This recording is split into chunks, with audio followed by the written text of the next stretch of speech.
আমার আল্লাহর দয়া ভালোবাসা যে কত বেশি আমরা জানি না, আমরা জানি না। আরশের বুকে আল্লাহ বিশাল সাইনবোর্ডে লিখে রেখেছেন সাবাকাত রাহমাতি গাদাবি, সাবাকাত রাহমাতি গাদাবি। এর মানে হচ্ছে আমার রাগের উপরে আমার দয়া বিজয় লাভ করেছে। সাবাকাত রাহমাতি গাদাবি, আমার রাগও আছে, আল্লাহর রাগ আছে না, আমার দয়াও আছে, আল্লাহর দয়া আছে না।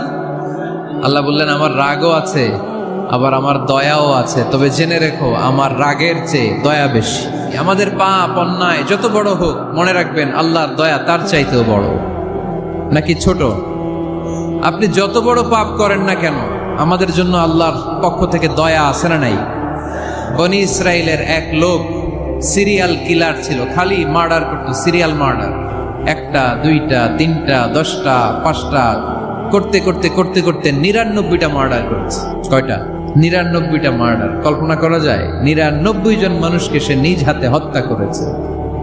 99 মার্ডার করার পরে তার মনে ভয় আসলো, হায় রে, না জানি আল্লাহ আমার সাথে কেমন আচরণ করে আখিরাতে, আমার তওবা আছে কিনা কপালে জানি না, আমার তো ক্ষমা নাই, কি করব আমি? তো সে লোকজনদেরকে জিজ্ঞেস করলো আমার ক্ষমা আছে কিনা, এটা কে বলতে পারবে, আমাকে আল্লাহ মাফ করবে কিনা? তারা সবাই বললো এই এলাকায় এক আল্লাহর ওলি আছে, তার কাছে যাও। সে আল্লাহর ওলির কাছে যেয়ে বলে, ও আল্লাহর ওলি, আমি 99টা হত্যা করেছি, 99টা মার্ডার, আমার কপালে ক্ষমা আছে কিনা তুমি একটু বলো। আল্লাহর ওলি কই, কি বললা? 99টা মার্ডার? আয় হায় সর্বনাশ, তোর কোনো ক্ষমা নাই। এবার যে মার্ডার করছো কয় আমার যেহেতু ক্ষমা নাই, তোরে বাঁচায় রেখে লাভ কি, তোরেও দিলাম শেষ করে। এবার সেঞ্চুরি করে ফেলাইছে। কথা বুঝতেছেন? আমার যেহেতু ক্ষমা নাই তো তোরে বাঁচায় রেখে কি লাভ, তোরেও শেষ করে দিলাম। এবার সেঞ্চুরি। সেঞ্চুরি করার পরেও ভয় আসে না নাই অন্তরে? অন্তরে তো আল্লাহর ভয়, কই যাবে? খুঁজতে লাগলো কে সমাধান দিতে পারবে। একজন বললো ওই এলাকায় একজন বড় আলেম আছে, ওই আলেমের কাছে যা। সে আলেমের কাছে যেয়ে বলে, আলেম, আমি 99টা হত্যা করেছি, এখন আমার বড্ড ভয় হয়, আল্লাহ আমারে মাফ করবে কিনা, তুমি একটু আমারে বলো। আলেম বলে, তোমার গুনাহ যত বড়ই হোক আমার আল্লাহর দয়া তার চাইতেও বড়। তুমি কি পাপ করেছো, কি অন্যায় করেছো তুমি? তুমি জানো না আমার রব কত মেহেরবান, তিনি কত দয়ালু, তিনি ভালোবাসার আধার, তিনি করুণার আধার। তোমার পাপ অন্যায় যদি হয় খালের পানির সমান, বিলের পানির সমান, আমার আল্লাহর দয়া সাগরের পানির সমান। তোমার পাপ আর অন্যায় যদি হয় পাহাড়ের সমান, আমার আল্লাহর ভালোবাসার দয়া হচ্ছে আকাশের সমান। তুমি যদি তওবার মতো তওবা করতে পারো, ক্ষমার মতো ক্ষমা চাইতে পারো, চোখের পানি ছেড়ে, চোখের পানির বড় দাম, চোখের পানির মধ্যে বিশাল কারিশমা, এটা আল্লাহ খুব পছন্দ করে। 2 ফোঁটা পানি আল্লাহ পছন্দ করে। এক, জেহাদের ময়দানে শহীদের গা বেয়ে ঝরে পড়া রক্তের ফোঁটা। 2 হচ্ছে অনুতপ্ত বান্দার চোখের পানির ফোঁটা। বান্দা যখন অনুতপ্ত হয়ে চোখের পানি ছেড়ে কাঁদে, তার চোখের পানি চোখ বেয়ে নাকের ডগা বেয়ে মাটিতে পড়ার আগেই ওই অনুতপ্ত বান্দার সব গুনাহ আল্লাহ মাফ করে দেয়। সে জিজ্ঞেস করলো আমার ক্ষমা আছে কিনা? আলেম বলে আছে, ক্ষমা আছে। তওবার মতো তওবা কর, তাওবাতান নাসুহা, তওবার মতো তওবা করলে আল্লাহ ঠিকই মাফ করবে। সে এতটাই অনুতপ্ত হলো, এতটাই, সে আল্লাহর কাছে ক্ষমা চাইতে শুরু করলো। আলেম পরামর্শ দিল, তুমি যে এলাকায় থাকো এলাকাটা ভালো না, এলাকাটা ছাড়ো, এখানে সব ডাকাতদের এলাকা, তুমি একটা ভালো এলাকায় যাও, ওখানে যে তওবা করে ভালো মানুষ হয়ে যাও। সে নিয়ত করে কাপড় চোপড় গুছিয়ে ভালো এলাকায় যাবে। ঘর থেকে বেরোয়ার সাথে সাথেই মালাকুল মাউত চলে আসছে, তার রুহু কবজ করে ফেলছে। এখন রুহু কে নিয়ে যাবে? ফাজাত মালাইকাতুর রাহমা ওয়া মালাইকাতুল আযাব। রহমতের ফেরেশতারাও আসছে, আযাবের ফেরেশতারাও আসছে। রহমতের ফেরেশতারা বলে না না, সে তওবার নিয়ত করেছে, যদিও তওবা করতে পারে নাই, যদিও ভালো এলাকায় যেতে পারে নাই, তওবার নিয়ত করেছে, অনুতপ্ত হয়েছে, ক্ষমা চাওয়ার চিন্তা করেছে, আমরা তার রুহু নিয়ে ইল্লিনে রেখে দেব। আযাবের ফেরেশতারা বলে না না, 99টা হত্যা করার পরে আরো একটা হত্যা করে সেঞ্চুরি করেছে, এখনো তো ভালোভাবে তওবা করতে পারে নাই, তার রুহুটা নিয়ে আমরা সিজ্জিনের ভেতরে ঢুকায় দেব। দুই দল ফেরেশতার মারামারি, এ বলে আমরা নিব, এ বলে আমরা নিব। ঝগড়া আছে না নাই? আল্লাহ বললেন রাখো রাখো, ঝগড়ার দরকার নাই। এক কাজ করো, যেখানে মারা গিয়েছে ওইখান থেকে ফিতা দিয়ে মাপতে শুরু করো। ভালো এলাকাটা যদি কাছে হয় জান্নাতের ফেরেশতারা নেবে, খারাপ এলাকা যদি কাছে হয় জাহান্নামের ফেরেশতারা নেবে। খারাপ এলাকা তো একেবারেই কাছে, ঘর থেকে বের হওয়ার সাথে সাথে মৃত্যু হয়েছে। আর ভালো এলাকা তো অনেক দূর। আল্লাহ জামিনটারে আদেশ দিলেন, জামিন এই অনুতপ্ত বান্দার জন্য তুই ভালো এলাকাটা কাছে চলে আয়। ভালো এলাকাটার জামিনটা তুই সংকুচিত হয়ে যা। যদিও ঘর থেকে বের হয়েছে একেবারে কাছে, খারাপ এলাকা হাজার হাজার মাইল দূরে চলে যা। ফিতা দিয়ে মাপ দিয়ে দেখে সর্বনাশ, ভালো এলাকাটা তো একেবারেই কাছে, খারাপ এলাকাটা অনেক দূরে। আল্লাহর ফয়সালা অনুযায়ী রহমতের ফেরেশতারা তার রূহকে নিয়ে জান্নাতের ভেতরে ঢুকিয়ে দিয়েছে। 99টা হত্যা করার পরে আরো একটা হত্যা করে সেঞ্চুরি, 100টা খুন করছে। আপনি কয়টা করছেন? আমি কয়টা করছি? তো 100টা খুন করে যদি ও মাফ পেতে পারে, আমার আল্লাহর কাছ থেকে আমরা কি ক্ষমা পেতে পারি না? ওর পাপের কাছে আমাদের পাপ কি? কয় ওয়াক্ত নামাজ ছাড়ছেন আপনি? কয়টা মিথ্যা কথা বলছেন? কতবার ঘুষ খাইছেন? কত টাকা সুদে লাগাইছেন? কত অন্যায় করছেন? কত জুলুম করেছেন? মনে রাখবেন, আপনার পাপ, আপনার অন্যায়, আপনার জুলুম যত বড় হোক না কেন, আমার আল্লাহর দয়া তার চাইতেও বড়। এজন্য আল্লাহ নিজের পরিচয় দিয়ে বললেন, আর রহমানু আল্লামাল কুরআন খালাকাল ইনসান আল্লামাহুল বায়ান। আমি রহমান, আমি দয়ার সাগর। তাহলে বুঝতে পারলাম আমার আল্লাহর দয়ার কোনো শেষ আছে? 100 টুকরা করে 99 টুকরা দয়া ভালোবাসা আল্লাহ তাআলা নিজের কাছে রেখে দিলেন, আর 1 টুকরা দয়া আর ভালোবাসা আল্লাহ তাআলা গোটা বিশ্বের সবার মাঝে ভাগ করে দিলেন। আমরা সবাই মিলে পাইছি কয় টুকরা ভালোবাসা? উনি রেখে দিয়েছেন কয় টুকরা? ওই 1 টুকরার কিছু অংশ আমিও তো পাইছি, তাই না? আপনি পেয়েছেন, আমরা সবাই পেয়েছি, গোটা বিশ্বের সবাই, আদম আলাইহিস সালাম থেকে শুরু করে কিয়ামত পর্যন্ত যারা আসবে, এসেছিল এবং এখন আছে, সবাই মিলে কয় টুকরা? ওনার কাছে কয় টুকরা? কিন্তু এই 1 টুকরা যে আমরা সবাই ভাগে যোগে পাইলাম, আমাদের ভালোবাসার নমুনা দেখছেন? একজন আর একজনের ভালোবেসে বলে আত্মহত্যা করে ফেলে, আছে না নাই? আছে না? সালমান শাহ মারা গেছে, এই দেশের কয়েকটা মেয়ে গলায় রশি দিয়ে আত্মহত্যা করছে, শুনছেন? অমুক সেলিব্রিটির কি হয়েছে, ছাদ থেকে লাফ দিয়ে পরে মাথা ফাটায় ফেলছে। ভালোবাসা আছে না নাই? যারে ভালোবাসে তার নাম আবার ছেলেরা হাতের মধ্যে কেটে কেটে লেখে, প্লাস দিয়ে লেখে, প্লাস। ধরেন আব্দুল্লাহ প্লাস শামিমা, তো এ প্লাস এস, রক্ত দিয়ে লেখে, রক্ত। আমি অবাক হই, নিডেল, সুই দিয়ে কেটে কেটে লেখে আব্দুল্লাহর এ প্লাস শামিমার এস। কি ভালোবাসা! 1 ভাগ ভালোবাসার ছিটে ফোটা সবাই মিলে পাইছে। এইটা ঠেলা যদি এরকম হয়, তাহলে যিনি 99 ভাগ ভালোবাসা রেখে দিয়েছে তার ভালোবাসা বেশি না কম? দেখেন, ছোট্ট বাচ্চাটা রাতে খেতে চায় না, মা যদি বলে খাও, বলে না, খাবো না। আব্বু অফিস থেকে আসুক, আব্বুর কোলে বসে বসে আব্বু আর আমি একসাথে খাবো। এই ছোট্ট বাচ্চাটা কিছু বোঝে না, কিন্তু তারপরও তার বাবার জন্য ভালোবাসা তার হৃদয়ে ঢুকাই দিছে কে? আপনাদের এলাকায় মুরগি পালেন না আপনারা? মুরগি যখন বাচ্চা নিয়ে হাঁটে, দেখবেন মুরগি ছানা ধরা যায় না, ধরতে গেলে মা মুরগিটা কি করে? কামড় দিতে আসে। এই ছোট্ট বাচ্চাগুলোর জন্য মা মুরগিটার হৃদয়ের ভিতরে ভালোবাসা ঢুকাই দিল কে? আমি পত্রিকাতে এমনও দেখেছি, বন্যায় এক মা পানি খেতে খেতে মরে গিয়েছে, কিন্তু শিশুটাকে একটা বালতির মধ্যে চাপিয়ে মাথায় তুলে ধরে রেখেছে। মা পানি খেতে খেতে নিজের জীবনকে বিলিয়ে দিয়েছে, কিন্তু বাচ্চাটা মরে নাই। বাচ্চার জন্য কি ভালোবাসা! এই ছোট্ট বাচ্চার জন্য মায়ের হৃদয়ে জান স্যাক্রিফাইসের মতো এই ভালোবাসা ঢুকাই দিল কে? আমাদের প্রতিদিনই ভালোবাসা, সকালে ভালোবাসা, বিকালে ভালোবাসা, সন্ধ্যায় ভালোবাসা, শীতকালে ভালোবাসা, গ্রীষ্মকালে ভালোবাসা। আমাদের ইসলামে শুধু ভালোবাসাবাসী, ঠিক কিনা? এই জন্য আলাদা করে আমাদের কোনো দিন লাগে না, বিশ্ব ভালোবাসা দিবস দরকার হয় না। যারা মাকে দেখতে পারে না, বাবারে দেখতে পারে না, এরা একদিনের জন্য মা বাবাকে উইশ করতে যায়, আর নাম দিছে বিশ্ব মা দিবস, বিশ্ব বাবা দিবস। কিছুদিন আগে দেখলাম বিশ্ব ডিম দিবস। কি দিবস? আমি কি মিথ্যা বললাম? ছিল একটা বিশ্ব ডিম দিবস। কিছুদিন পরে বানাবে বিশ্ব বাঁশ দিবস, যে যারে বাঁশ দিতে পারে। এরপর একটা বানাইছে শুনলাম বিশ্ব চিন্তা দিবস। তো এটা কি দিবস? কয় এই দিন আমরা সবাই মিলে চিন্তা করি যে আসলে আমাদের কি চিন্তা করা দরকার, আছে না নাই? তো এই যে ওরা বিশ্ব মা দিবস, international mother day, international father day, মা দিবস বাবা দিবস বছরে একবার ওল্ড হোমে রেখে আসে, বৃদ্ধাশ্রমে। যেহেতু সারা বছর বৃদ্ধাশ্রমে, বছরে একদিনও যদি মারে স্মরণ না করি কেমন হয়?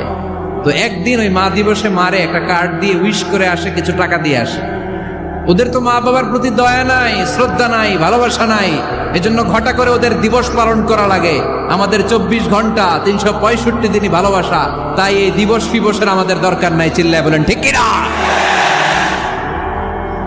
জন্মের পর থেকেই তো আমাদের ভালোবাসা, মৃত্যু পর্যন্ত ভালোবাসা, আমৃত্যু ভালোবাসা। এই জন্য বিশ্ব ভালোবাসা দিবস, এটা ইসলাম কখনো সাপোর্ট করে না।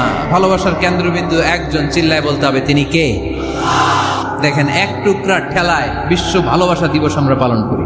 ভালোবাসার গান, ভালোবাসার নাটক, ভালোবাসার ফিল্ম, ভালোবাসার কবিতা, অভাব নাই। কত ভালোবাসার স্টোরি আপনারা জানেন, এত ভালোবাসা। কিন্তু সবাই মিলে ভালোবাসার এক অংশ আমরা ভাগে যোগে পেয়েছি। এক অংশের নমুনা যদি এমন হয়, 99 টুকরা ভালোবাসা যিনি রেখে দিয়েছেন নিজের মধ্যে, তার ভালোবাসা বেশি না কম? এজন্য আমরা আল্লাহর ভালোবাসার ভিখারি, আমরা আল্লাহ তাআলার রহমতের ভিখারি। আল্লাহর রহমত ছাড়া কেউ কোনোদিন জান্নাতে যেতে পারবে? কোনোদিন নিজের আমল নিয়ে বড়াই করবেন না। আপনারা কি ভাবেন যে আপনার আমল দিয়ে আপনি জান্নাতে যাবেন? আল্লাহর হাবিব বললেন, আল্লাহর রহমত ছাড়া, ভালোবাসা ছাড়া কেউ কোনোদিন জান্নাতে ঢুকতে পারবে? আম্মা জান আয়েশা বললেন, ইয়া রাসূলুল্লাহ, আপনিও না? আল্লাহর হাবিব বললেন, না, আমিও না, তবে আল্লাহর রহমত আর দয়া সেদিন আমাকে ঘিরে রাখবে। মান নুকিশা উযিবা, যার হিসাব আল্লাহ সেদিন চাইবেন সে ধরা খেয়ে যাবে। সব সময় আল্লাহর কাছে এই দোয়াটা যেন আমরা করি, আল্লাহ কিয়ামতের দিন তুমি আমার হিসাব নিও না, আল্লাহ তুমি আমার বিচার বসিও না, আল্লাহ তুমি দয়া করে আমারে মাফ করে দিও। আল্লাহ যার বিচার করবেন ও জাহান্নামে যাবে, আর যার বিচার করবেন না সে জান্নাতে যাবে। আল্লাহ যদি বিচার করে আর পাই টু পাই হিসাব নেয়, নামাজ পড়লি না কেন, রোজা রাখলি না কেন, মিথ্যা বললি কেন, খাদ্যে ভেজাল দিলি কেন, মাছে ফরমালিন দিলি কেন, যৌতুক খাইলি কেন, ঘুষ খাইলি কেন, উল্টাপাল্টা করলি কেন, জিনা করলি কেন, একটার পর একটা প্রশ্ন বানে যদি সেই ভয়ঙ্কর দিনে আল্লাহ আমাদেরকে জর্জরিত করে, আমাদের কোনো উত্তর আছে? সেদিন আমাদের বাঁচার কোনো উপায় আছে? তাই আমরা সবাই আল্লাহর কাছে দোয়া করবো, আল্লাহ কোনো বিচার টিচার মানি না, কোনো বিচার করতে পারবো না, দয়া করবা। রোজ হাসরে হে আল্লাহ আমার করোনা বিচার, আল্লাহ করোনা বিচার, বলেন আমিন। রোজ হাসরে হে আল্লাহ আমার করোনা বিচার, আল্লাহ করোনা বিচার। বিচার চাহি না তব দয়া চাহে এ গুনাহগার, আল্লাহ করোনা বিচার। পড়েন আমিন। তিনি যদি দয়া করেন তবেই আমরা জান্নাত যেতে পারবো, ঠিক কিনা? এজন্য আল্লাহ বললেন, আর রহমানু আল্লামাল কুরআন খালাকাল ইনসান আল্লামাহুল বায়ান। আমি হলাম রহমান। কাফেররা বলে রহমানকে জানি না, রহমানকে চিনি না। আল্লাহ বলে রহমান রে চিনে না, আমার নাম রহমান, আমি দয়ালু, আমি মেহেরবান, ঠিক কিনা? এজন্য প্রতিদিন সূরা ফাতিহায় দ্বিতীয় আয়াতটা আমরা কি পড়ি? আর রহমান আর রাহিম, ঠিক কিনা? তিনি দয়ার সাগর, তিনি মায়ার সাগর। আমরা বললাম, আল্লাহ ঠিক আছে, আমরা বুঝেছি আপনি দয়ার সাগর, আর আপনি কি করেন? দ্বিতীয় আয়াতে আল্লাহ বললেন, আল্লামাল কোরআন, আমি কোরআন শিক্ষা দেই। শুধু দয়ার সাগর হয়ে আমি আল্লাহ বসে থাকি নাই, তোমাদের হেদায়েতের জন্য আমি কোরআন নাজিল করে দিয়েছি। আল্লামাল কোরআন, আমি কোরআন শিক্ষা দেই। আমাদেরকে কোরআন শিখিয়েছে কে? বিশ্বনবীকে কোরআন শিখিয়েছে কে? আল্লাহ। এজন্য দুনিয়াতেও যারা কোরআন শিখায় তাদের মর্যাদা বাড়ায় দেয় কে? বাংলার জমিনে যারা কোরআন শরীফ শিখায় এদের মর্যাদা সবচেয়ে কম, এদের বেতন সবচেয়ে কম। এরা সমাজে সবচেয়ে বেশি অবহেলিত, ঠিক কি না? আল্লাহর কাছে এরা সবচেয়ে বেশি সম্মানিত। আল্লাহর হাবিব বললেন, খায়রুকুম মান তাআল্লামাল কুরআনা ওয়া আল্লামাহু। তোমাদের মধ্যে আল্লাহ তাআলার কাছে সবচাইতে প্রিয় শ্রেষ্ঠ ওই মানুষটা যে নিজে কোরআন পড়ে আবার অন্যরে পড়ায় দেয়। সুবহানাল্লাহ পড়েন। আপনি যদি কাউরে শুধু সূরা ফাতিহাটা শিখান, কোন সূরা? সূরা ফাতিহাটা যদি শিখায় দেন, সে যতদিন সূরা ফাতিহা তেলাওয়াত করবে ওই তার তেলাওয়াতের একটা পার্সেন্টেজ সওয়াব আপনার আমলনামায় আছে না নাই? সে যদি আবার আরেকজনের শিখায়, ওই লোক যদি আবার আরেকজনের শিখায় দেয়, এরকম যতজনকে তারা শিখাবে প্রত্যেকের তেলাওয়াতের একটা পার্সেন্টেজ সওয়াব আপনার আমলনামায় ঢুকায় দিবে কে? এজন্য কোরআন নিজেও শিখবো, অন্যকেও শেখাবো। রাজি আছেন তো? না খেয়ে না পড়ে অল্পতে তুষ্ট থেকে যারা শুকরিয়া করে এরা আমাদের আইম্মাতুল মাসাজিদ, মসজিদের ইমামরা, মসজিদের মুয়াজ্জিনরা। এক একটা মসজিদের মুয়াজ্জিনের গলা হবে এরকম বিশাল উঁচু। কিয়ামতের ময়দানে সবাই আমরা এর দিকে তাকায় থাকবো, কিরে ভাই তোর গলা উঁচু কেন? সে বলবে, আমার এই গলা দিয়ে প্রতিদিন 5 বার আমি আজান দিয়েছি। কিয়ামতের ময়দানে ঠিকই সম্মানিত, দুনিয়ায় আমরা চিনলাম না ওনাদেরকে। সেদিন আল্লাহ কোনো এক্সকিউজ গ্রহণ করবে না। সব পারো, হিন্দি তো ঠিকই কইতে পারো। হিন্দিতে কথা কইতে পারে না ছেলেপেলেরা? হিন্দি সিনেমা এমন দেখা দেখে হিন্দিতে কথা কইতে পারে। তো হিন্দি ভাষা বুঝতে পারলে, শিখতে পারলে আরবি পারলা না কেন? কোনো এক্সকিউজ, ওজর, আপত্তি সেদিন আল্লাহ গ্রহণ করবে?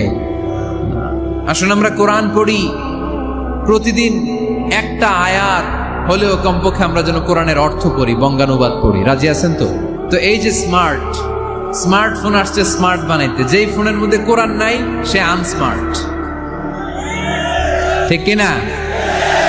যার মোবাইলের ভেতরে কোরআনের অ্যাপস আছে, ডাউনলোড করে অ্যাপস রেখেছে, সেই হচ্ছে আসল smart. He is the real hero, he is the real smart. এজন্য মোবাইলের অ্যাপসের ভেতরে কোরআন ঢুকাইতে হবে।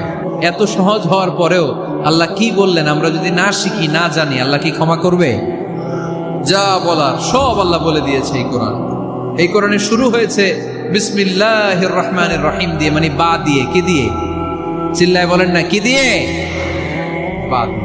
আর এই কোরআন শেষ হয়েছে সূরাতুন নাস দিয়ে, যে সূরার শেষ আয়াত হচ্ছে মিনাল জিন্নাতি ওয়ান নাস। বা আর সিন মিলাইলে কি হয়? বাস। এবার বাসে চড়া শরীয়তপুর শহরে যাব। ওই বাস না, এই বাস মানে যথেষ্ট, এই বাস মানে সাফিসিয়েন্ট, কাফি।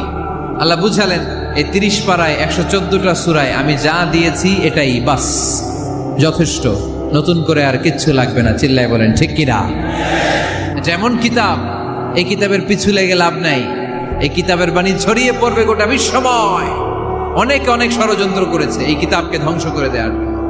আমাদের এই খোদ ভারতবর্ষে ষড়যন্ত্র হয়েছিল।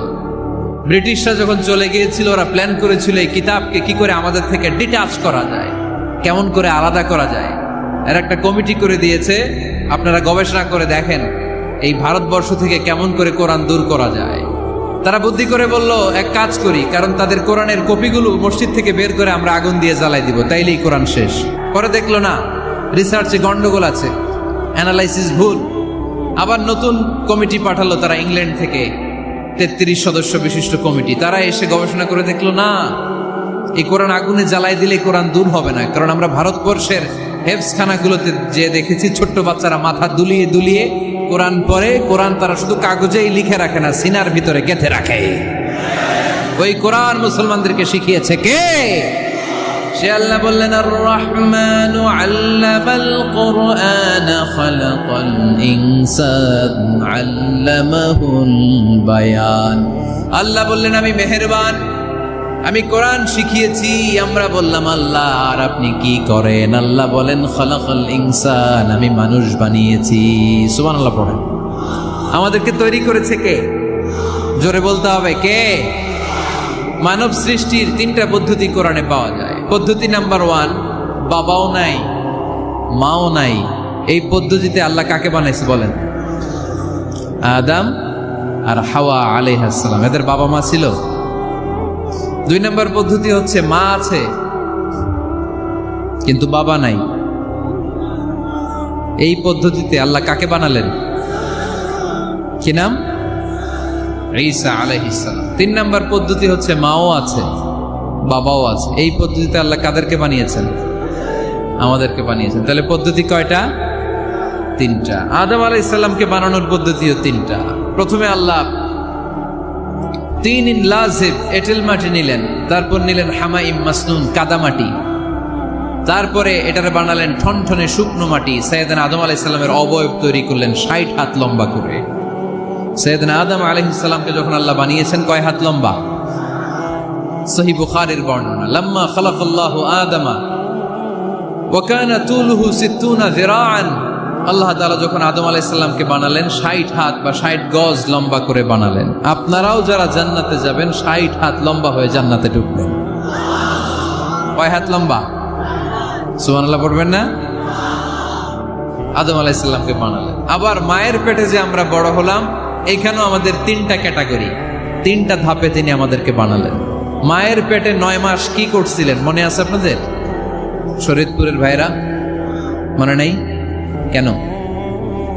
হ্যাঁ, আমাদের কারোরই মনে নাই, ঠিক কিনা? এই 6 মাস 8 মাস কই যে ছিলাম, কোথায় ছিলাম আমরা মনে করতে পারি না।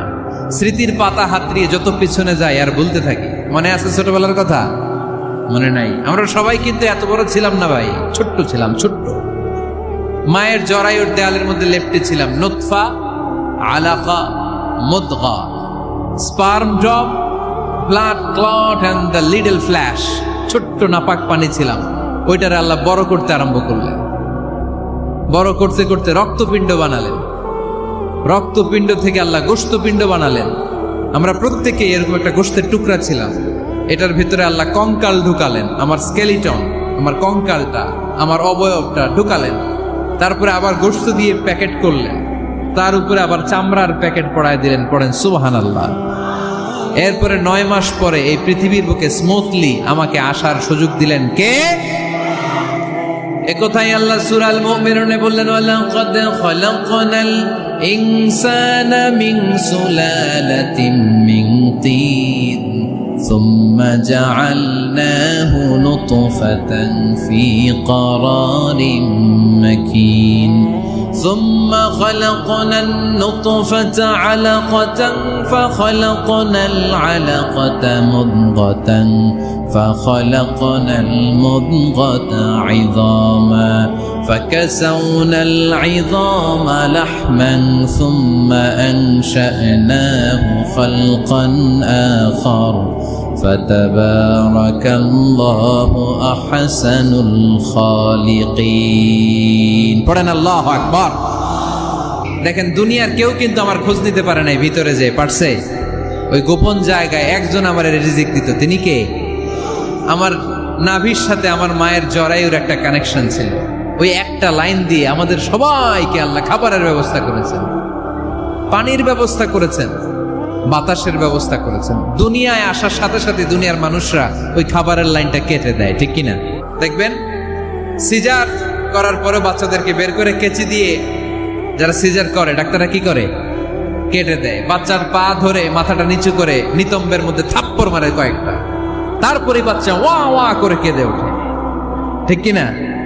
আমরা আমাদের কানে শুনি ওয়া ওয়া, আসলে সে আল্লাহর কাছে কেঁদে কেঁদে ফরিয়াদ জানায়, বলে আল্লাহ 9 মাস 10 মাস মায়ের পেটের ভেতরে ছিলাম, কেউ তো খোঁজ খবর নিল না। তুমিই তো আমার এই নাভির সাথে মায়ের জরায়ুর একটা লাইন দিয়ে ওই এক লাইনে খাবার, এক লাইনে পানি, এক লাইনে বাতাস ঢুকিয়েছো। 9টা মাস এই খাবারের লাইন আমার ঠিকঠাক ছিল, আমার টেনশন ছিল না। দুনিয়ার বুকে আসার সাথে সাথেই, এদের সাথে আমার কি শত্রুতা আমি জানি না, আসার সাথে সাথে আমার খাবারের লাইনটা কেটে দিস। আল্লাহ একটা মাত্র খাবারের লাইন ছিল, মানুষগুলো কেটে দিল। আমি এখন কি খাবো? আমি এখন যাব কই? আল্লাহ বলে কাঁদিস না, 8 মাস যেমনি খাওয়াইছি এখনো খাওয়ামো। সুবহানাল্লাহ পড়েন। খাবারের একটা লাইন ছিল, কেটে দিয়েছে। ওই একটার বিপরীতে তোর মায়ের বুকের ভেতরে এখন খাবারের 2টা লাইনের ব্যবস্থা করে দিলাম। খালাকাল ইনসান, তিনি মানুষ বানিয়েছেন, মানুষের যা দরকার তার ব্যবস্থাও করে দিয়েছেন। চিল্লায় বলেন ঠিক কিনা? এজন্য আল্লাহ বললেন আর রহমানু আল্লামাল কুরআন খালাকাল ইনসানা আল্লামাহুল বায়ান। আমি মেহেরবান, আমি তোমাদের কোরআন শিখিয়েছি, আমি মানুষ তৈরি করেছি, আমি তোমাদেরকে ভাষা শিক্ষা দিয়েছি। সুবহানাল্লাহ পড়েন। আল্লামাহুল বায়ান, আমি তোমাদেরকে বয়ান শিখিয়েছি। এই যে আমরা বয়ান করি, আমাদের যে ভাষা, এই ভাষা কার দান? আমাদের বাংলা ভাষা কার দান? পৃথিবীতে অনেক ভাষা আছে, একটা ভাষার প্রকাশভঙ্গির সাথে আরেকটার মিল নাই। একটার প্রকাশভঙ্গির সাথে আরেকটার মিল নাই। চাইনিজরা চাইনিজ ভাষায় কথা বললে ইংরেজরা কিচ্ছু বুঝে না, ইংরেজরা বললে আরবরা বুঝে না, আরবরা বললে মালায়রা বুঝে না, মালায়রা বললে আফ্রিকানরা বুঝে না। সুবহানাল্লাহ পড়েন। আমি অনেক দিন দেশের বাইরে থাকি, 10 বছরেরও বেশি আমি পড়াশোনা করি, এখনো পিএইচডি করি। তো মিশরে যখন আমি পড়াশোনা করতাম তখন দেখতাম এক এক ভাষায় এক একজন কথা বলে। আমরা বাঙালিরা যদি কোনো কথা বলে হাসাহাসি করি, হেসে হেসে আমরা কুটি কুটি হয়ে যাচ্ছি, মরে যাচ্ছি, কিন্তু ওরা হাসে না, বিদেশিরা, ওরা বুঝে নাই তো। আবার ওরা যখন কথা বলে হাসে, আমরা কিছুই বুঝি না। সুবহানাল্লাহ পড়বেন না?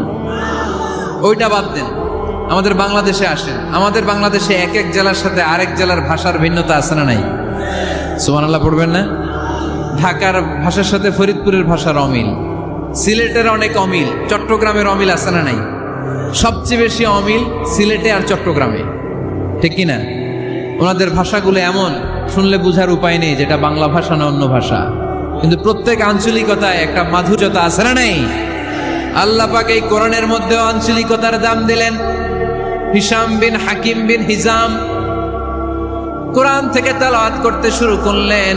এই তেলাওয়াত শুনে সাইয়েদনা ওমরে ফারুক ওনার ঘাট ধরে টেনে বিশ্বনবীর কাছে নিয়ে আসলেন। ওমরে ফারুক বললেন, ইয়া রাসূলুল্লাহ, দেখেন হিশাম বিন হাজিম কেমন করে কোরআন পড়ে, দেখেন ভিন্নভাবে কোরআন পড়ে। আপনি শিখাইছেন একভাবে, ও পরে আরেকভাবে, ওর বিচার করেন। আসলে আরেকভাবে পড়ে নাই, অন্য আঞ্চলিকতায় পড়েছে। যেমন আমরা পড়ি ওয়াদ-দুহা ওয়াল লাইলি ইযা মা ওয়াদ্দাআকা রাব্বুকা ওয়া মা ক্বালা ওয়ালাল আখিরাতু খায়রুল লাকা মিনাল উলা। কিন্তু কোরআনের আরেকটা লাহজা বা আরেকটা পড়ার পদ্ধতি আছে, যেখানে ওনারা পড়ে ওয়াদ-দুহা ওয়াল লাইলি ইযা সাজা মা ওয়াদ্দাআকা রাব্বুকা ওয়া মা ক্বালা। সুবহানাল্লাহ পড়বেন না? হাশিম বিন হিকাম এরকম বাঁকা করে পড়ছিলেন। ওমরে ফারুক বাঁকাটা শিখেন না, উনি শিখছিলেন সোজা। ওমরে ফারুক আবার সোজা সাপটা পছন্দ করতেন। সুবহানাল্লাহ পড়েন। বিশ্বনবী বললেন, হিশাম বিন হিজামকে তুমি ছাড়ো। বললেন, হিশাম তুমি কিভাবে পড়েছো? হিশাম বলে, আমি এইভাবে পড়েছি। বিশ্বনবী বললেন, হাকাযা উনজিলাত, এভাবেও নাজিল হয়েছে, সমস্যা নাই। ওমর তুমি কিভাবে পড়েছো? ওমর বললেন, আমি তো এইভাবে শিখেছি। বিশ্বনবী বললেন, এভাবেও নাজিল হয়েছে, সমস্যা নাই।